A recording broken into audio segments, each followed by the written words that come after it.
Makikita nyo to, itong sensor flex na to mga kamag-anak, lukot na. So ito na yung nagiging problem nung pagpe-paper jam nya.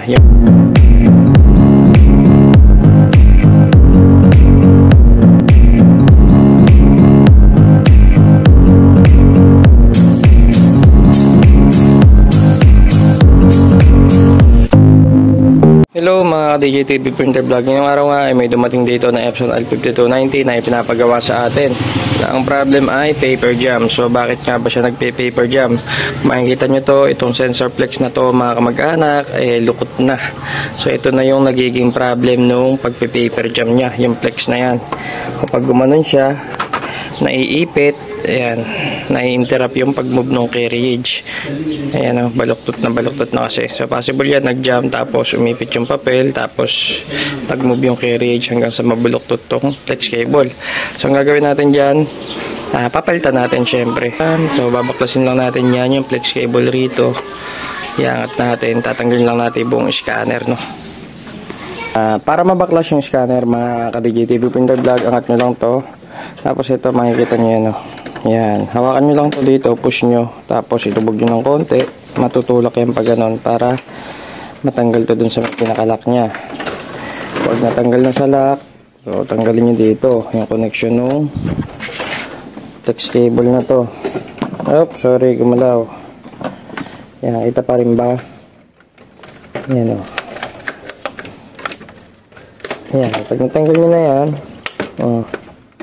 tapos tanggalin nyo rin to ang cable dito sa gilid. Yan.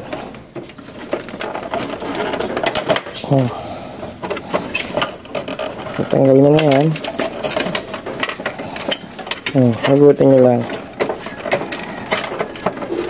Basta hugutin nyo lang yung mga nakakabit dyan. Yan. Pwede nyo na makuha yung scanner. I-slide nyo lang papunta rito. Yan. So wala na yung scanner nya. Nakuha na natin. Yun. So tatanggalin ngayon natin to. Yan. Next dyan, tatanggalin natin to. Mark nyo lang yung mga gilid-gilid dyan. Yan, yung mga clip-clip. Tulak nyo lang yan, matatanggal nyo yan. Okay. Tapos ito, tanggalin nyo to. Tsaka itong in-tube. So tatanggalin nyo rin to lahat. So ako tinatanggal ko kasi to para mas ginhawa akong kumilos dito. Okay. So pwedeng tanggalin nyo isa-isa o kaya press nyo tong gilid na to. Ito para matanggal nyo lahat. Kabilaan yan. Makita nyo na yung kabilaan. Kung mahuhugot nyo na ito ng buo. So ginhawa kayong magbaklas dito. Ayan. Pagkayari nyan, siyempre tatanggalin mo na to.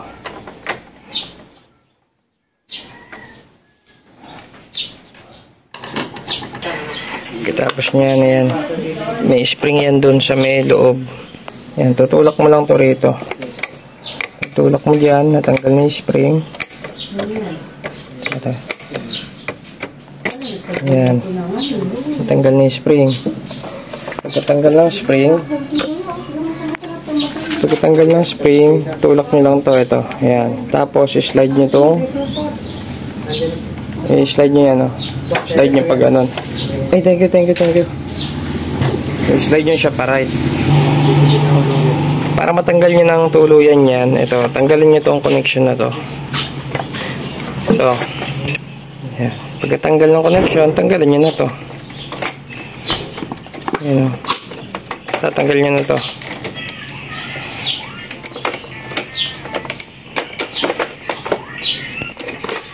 Ayan. Pag natanggal nyo na, itatanggal nyo naman to ng buo. Ito. Yeah, lipat lang tayo ng angulo para makita nyo. So, pre-press nyo naman to. Pagka tatanggalin nyo na, tapos i-slide nyo. Slide nyo pag ganun.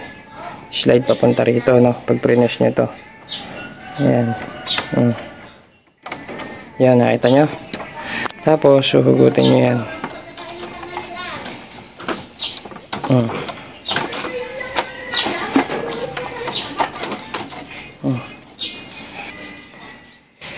Pagtanggal na dyan, hugutin nyo na. Ayan. Ilis nyo lang to. Ayan. So, pwede nyo na itong kuhanin. Yung basin nyo. Ayan. Tapos, hugutin nyo. Hilahin nyo lang. Tapos dito, sorry, pagkahila nyo, ito naman.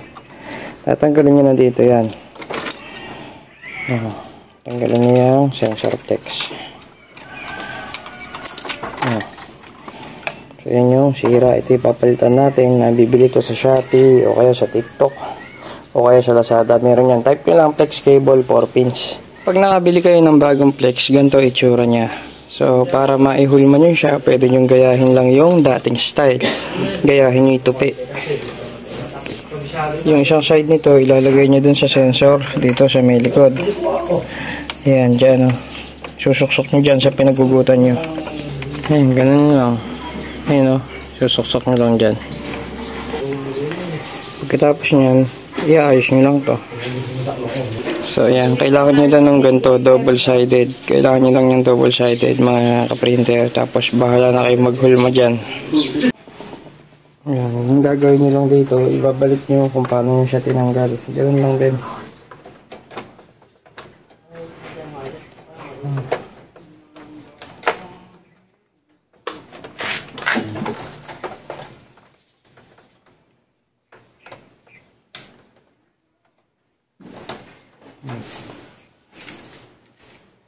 Yan, kapit mo itong mga flex.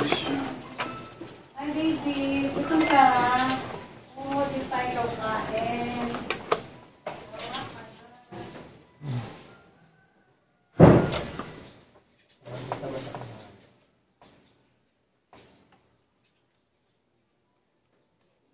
Pinakura mo ng maya. So, ito na yan mga ka-DJTV printer vlog. Ayan o. Kung makikita nyo, dito ko na nilagay sa unahan. Diyan sa unahan nilagay.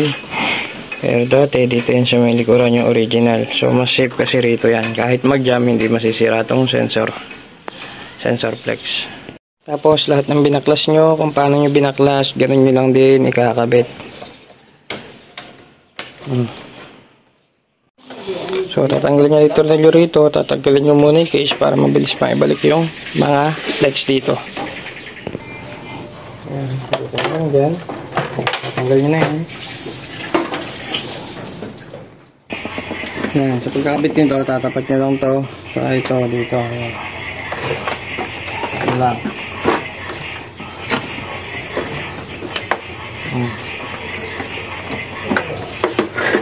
Ayan, pag nakatapat na, pwede kayo maglagay ng mga pantukod dyan. Ayan, maglagay ng harapan.